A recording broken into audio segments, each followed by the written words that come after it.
This channel does not promote any violent, harmful, or illegal activities. All content provided by this channel is meant for an educational purpose only. Top quality और consistent performance के लिए सिर्फ silver pumps नाम याद रखना। শালবনির দিকে নজর রাখবো। সিমেন্ট কারখানার পরে শালবনিতে হতে চলেছে জিন্দালদের পাওয়ার প্ল্যান্ট। হাজারো কর্মসংস্থানের আশায় বুক বাঁধছে শালবনি। আজ জোড়া পাওয়ার প্ল্যান্টের শিলান্যাস করবেন মুখ্যমন্ত্রী মমতা বন্দ্যোপাধ্যায়। জেলা পুলিশ এবং প্রশাসনের চূড়ান্ত ব্যস্ততা।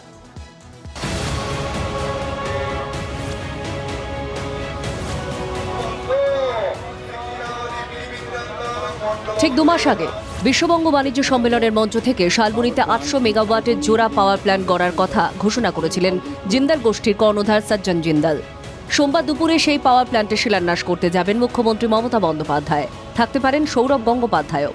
শালবনির জেএসডব্লিউ এরিয়ার মধ্যে জেএসডব্লিউ একটি পাওয়ার প্ল্যান্টের উদ্বোধন হবে আর তারই ভিত্তিপ্রস্তর স্থাপন হবে এখানে। ইতিমধ্যেই তার কাজ শুরু হয়ে গেছে। আমার সহকর্মীকে দেখাতে বলবো যে যেহেতু সিএম আসছেন, মুখ্যমন্ত্রী আসছেন, সঙ্গে আসছেন জেএসডব্লিউ গ্রুপের চেয়ারম্যান সহ ম্যাডাম জিন্দাল সহ আরও অনেকেই, তাই তার প্রস্তুতি ইতিমধ্যেই তুঙ্গে। ইতিমধ্যে পূজার মাধ্যমে তার কাজ শুরু হয়ে গেছে।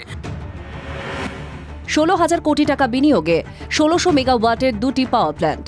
3 বছরের মধ্যে একটা ইউনিট চালু হওয়ার কথা। ধাপে ধাপে 5,000 কর্মসংস্থানের সম্ভাবনা। কাজের সুযোগ পাবেন স্থানীয়রা, দাবি জিন্দালদের। আমরা থার্মাল পাওয়ার তৈরি করব। এখানে প্রায় 2000 একর ল্যান্ডের উপরে এই প্রজেক্টটা হবে। আর এই প্রজেক্টটা যদি সাকসেসফুলি রান করে তো 5,000 5,500 মতো লোক এখানে কাজ করবে।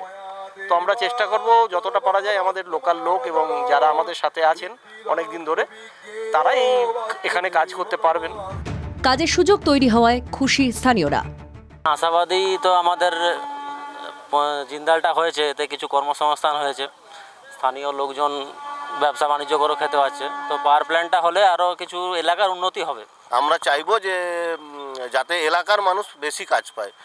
বাইরের মানুষও লাগবে, তো স্কিল লোক লাগবে, কিন্তু সেই জায়গায় আমরা চাইছি বেশিরভাগটা যেমন এলাকার মানুষ কাজ পায়। অফিসিয়ালভাবে আমরা বিভিন্ন সূত্রে খবর পাচ্ছি প্রত্যক্ষ পরোক্ষভাবে 5 থেকে 6,000 মানুষের কর্মসংস্থান হবে। এতে আমরা শালবনি গ্রামবাসী হিসাবে, পশ্চিম মেদিনীপুরের গ্রামবাসী বলুন হিসাবে, পশ্চিমবঙ্গের নাগরিক হিসাবে আমরা একটা গর্ববোধ করি যে এই জিনিস হলে আগামী দিনে একটা মানচিত্র পশ্চিমবঙ্গ দখল করবে আমাদের শালবনি ব্লক। শালবনিতে জিন্দালদের সিমেন্ট কারখানা তৈরির আগেও অবশ্য স্থানীয়দের কাজে নেওয়ার আশ্বাস দেওয়া হয়েছিল।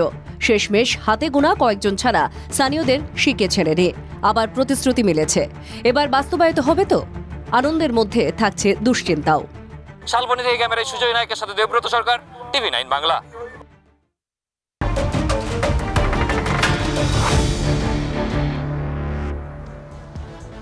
আর এবার নজর রাখবো এই মুহূর্তে একটা ব্রেকিং নিউজে। ফের খড়গপুর আইআইটি, সেখানে পড়ুয়ার মৃত্যুতে রহস্য ছড়ালো। হোস্টেলের ঘর থেকে উদ্ধার করা হলো পড়ুয়ার ঝুলন্ত দেহ। আমাদের সহকর্মী দেবব্রত এই মুহূর্তে রয়েছেন আমাদের সঙ্গে। দেবব্রত, কি কি ঘটেছে, কি কি তথ্য পাচ্ছ?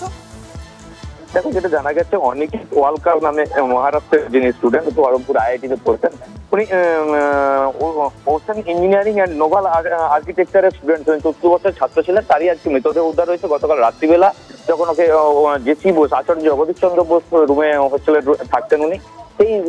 সেই রুমে যখন রাত্রিবেলা বন্ধুরা ডাকাডাকি করে কোনো সাড়া শব্দ না পায়, কিন্তু তারপরে আইআইটি কর্তৃপক্ষকে খবর দেওয়া হয়। আইআইটি কর্তৃপক্ষ তারপরে রাত্রিবেলায় থানায় খবর দেন এবং থানা থেকে পুলিশ এসে রাত্রিবেলা তার মৃতদেহ উদ্ধার করেছে বলে এখন অব্দি জানা গেছে। দরজা ভেঙে তার মৃতদেহ উদ্ধার করা হয়েছে, দরজা না খোলায়। ধন্যবাদ দেবব্রত, নজর রাখো।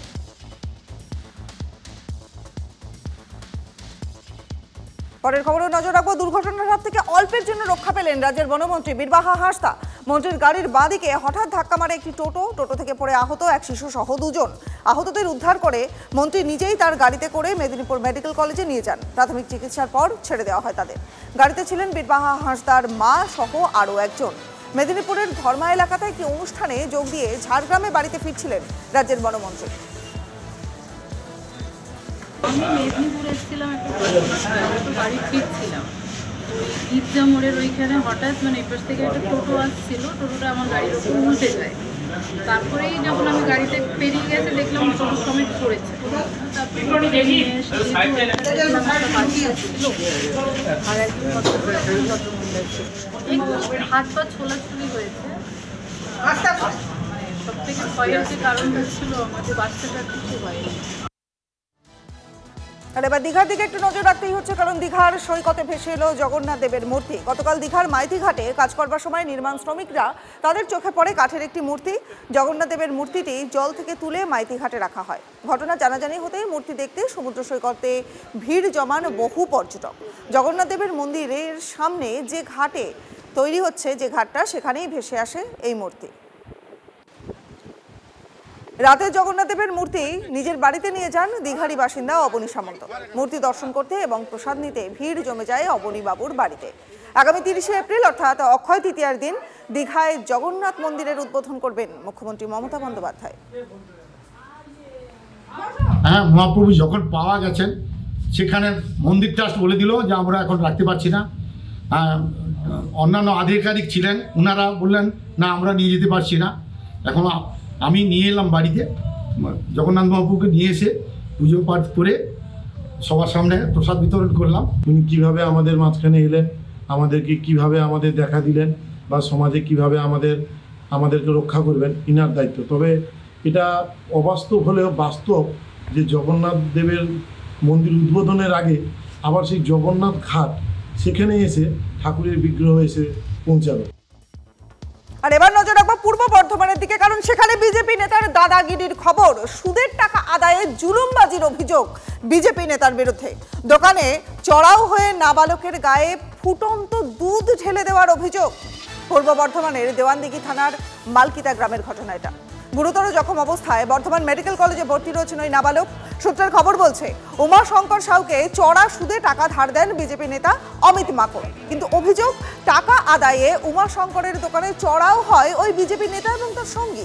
দোকানে ভাঙচুর চালালে বাধা দেয় উমাশঙ্করের নাবালক পুত্র। অভিযোগ যে সেই সময় নাবালকের গায়ে গরম দুধ ঢেলে দেন বিজেপি নেতা।